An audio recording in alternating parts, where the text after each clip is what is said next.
Hi, you're on the This Is Crime channel. I'm Matilda. Listen to my new story. The story of Joseph Naso, or how to get caught by the police at age 76 for your own stupidity. Joseph Naso was born on January 7, 1934, in Rochester, New York. After serving in the U.S. Air Force in the 1950s, he met his first wife, Judith, with whom he lived for 18 years, and then maintained a good relationship for a long time.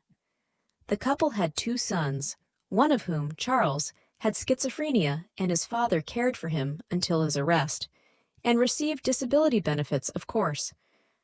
By the time of the described events in 2010, Naso was 76 years old and lived in Reno, Nevada. The character of Grandpa was quite complex. Friends called him Crazy Joe, and it was not far from the truth. In retirement, Joseph was engaged in photography. He was a photographer and in his youth, and the fact that he stole women's underwear from stores, for which he was once again caught. The owner of the store did not want to reconcile, as it was not the first theft, and the grandfather wanted to take out 30 sets of lingerie at a time. The case went to court, and Naso received a year's suspended sentence.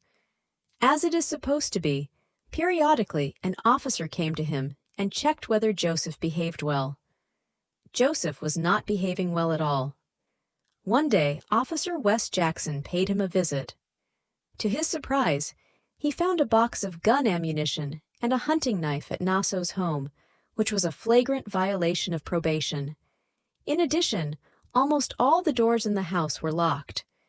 Technically, of course, this is not a crime, but the owner allegedly refused to open the doors, and the officer had to take the prisoner to jail, and a warrant was issued to search the house.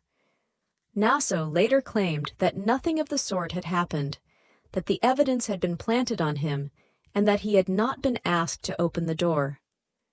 Perhaps that was the case, but it does not characterize Crazy Joe from the best side, because it means that even without evidence, he was so suspicious that he caused mistrust in his address, and they wanted to put him behind bars. The police did not find anything interesting during the search of the house. Joseph had only to serve the rest of the year in prison and come out clean as a whistle before the law if he was not stupid. Shortly after his incarceration, Naso's ex-wife rushed to the prison and on a date with her, together, where there is 24-hour video surveillance and every fart and knock is recorded, he managed to issue a truly extravagant request. He asked to tell his son to rush to Joseph's house and hide the keys to the safe deposit box away from the police before they searched it. Why didn't he ask his wife to hide them? Well, maybe she was nosy and could look in the box. Either way, the police were much nosier than the ex-wife, which didn't play into Naso's hands. So, let me remind you, the search has already been conducted, and the police found nothing of interest. Although the police were obliged to check what the keys were and what they were for, i.e. laziness and shoddy work is apparently an international phenomenon in police circles. I hope that the cops who conducted the first search got a well-deserved smack on the head. But fate was merciful to the police that day and gave them a second chance. The keys were found, and the safe deposit box soon revealed its secrets. What was in the box? First of all, money. But that, of course, could not come as a shock. There was about $200,000, which, in general, and not a little, but not fabulously much. Much more interesting was a black leather bag, which contained newspaper clippings and a few documents. Now it's time to turn the clock back 27 years and see who they belonged to. In 1993, 37-year-old waitress Pamela Parsons disappeared, and her naked body was found in September 1993. She had been brutally beaten and raped, but the police didn't bother looking for the killer because they thought Pamela was a prostitute. There was no evidence of that, and it didn't seem to matter, but the police decided that they did not want to spend their energy on solving this crime, and the case went into a long box. In 1994, a Tracy Tafoya was found, and she turned out to be a prostitute.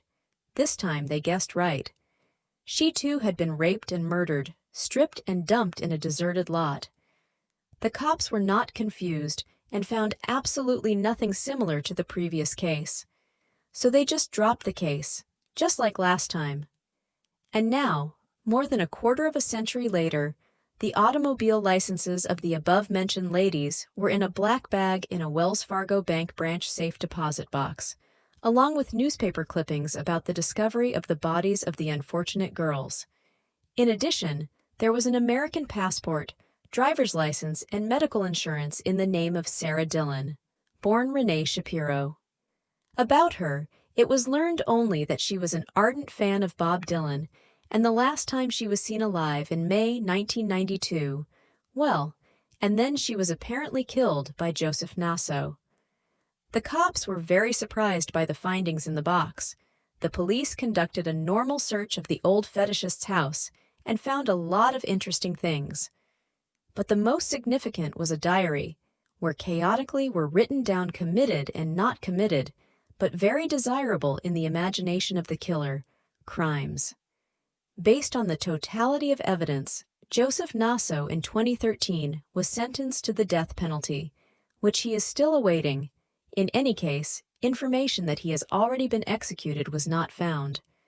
In conclusion, I would like to say that the police are good and were able to isolate a dangerous man for society. Too bad that they were 25 years too late. P.S. This character is also known as one of the alphabet killers, as most of his victims had first and last names beginning with the same letter, and he dumped the bodies in places that also begin with the same letter. For example, Pamela Parsons was found in a place called Powell Road, etc. If you like this story, subscribe to the channel and put a thumbs up. Look forward to more stories from the team of our channel. This is Criminal.